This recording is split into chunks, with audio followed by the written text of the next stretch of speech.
Andre Breton was born February 18, 1896, in Tinchebray, a small town in Normandy, France.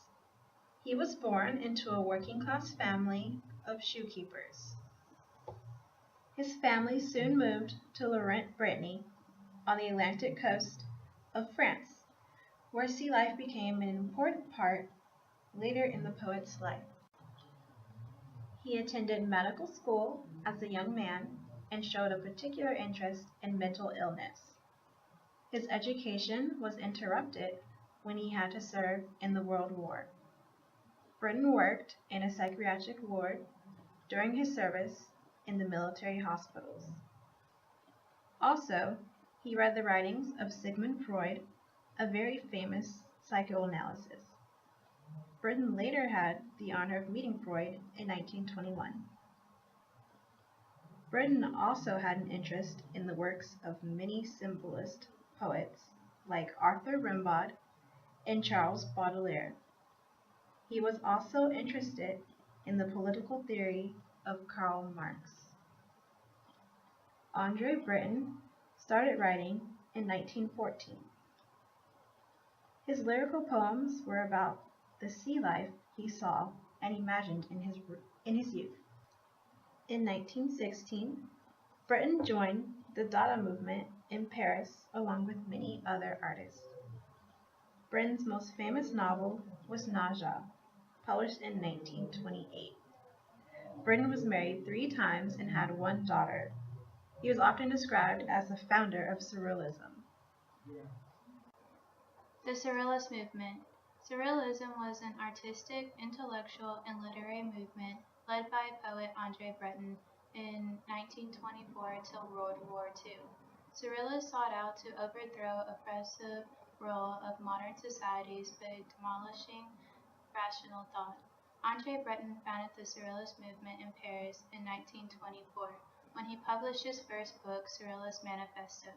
It was a movement that grew out of Dadaism.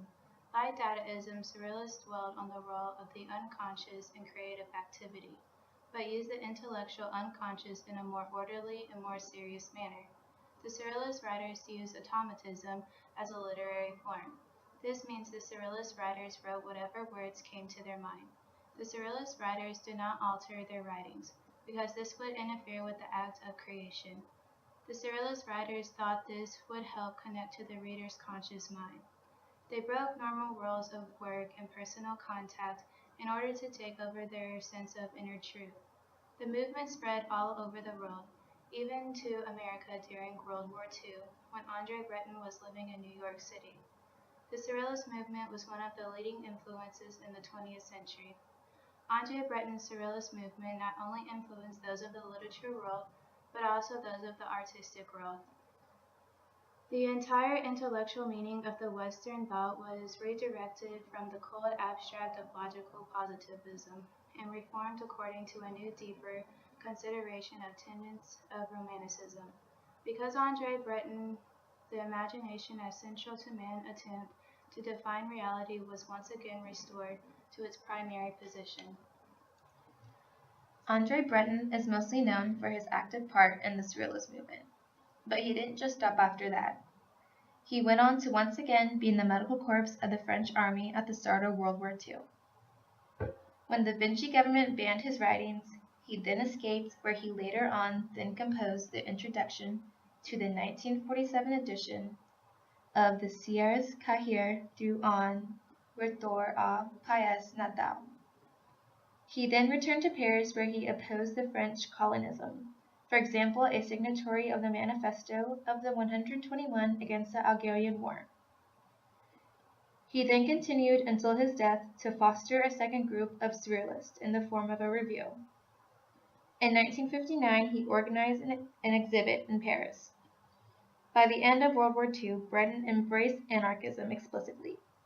In 1952, he wrote, "It was in the black mirror of the anarchism that Surrealism first recognized itself." La Surrealisme at la Peinture was his last major work. He then died in 1966 at the age of 70 in Paris, France. The first Surrealist manifesto, written by Andre Breton, defines Surrealism as psychic automatism in a pure state, by which one proposes to express verbally, by means of written word, or in any other manner, the actual functioning of thought, dictated by the thought in the absence of any control exercised by reason, exempt from any aesthetic or moral concern. A dream. In my hand I hold a dream, her body of night, but mind of day.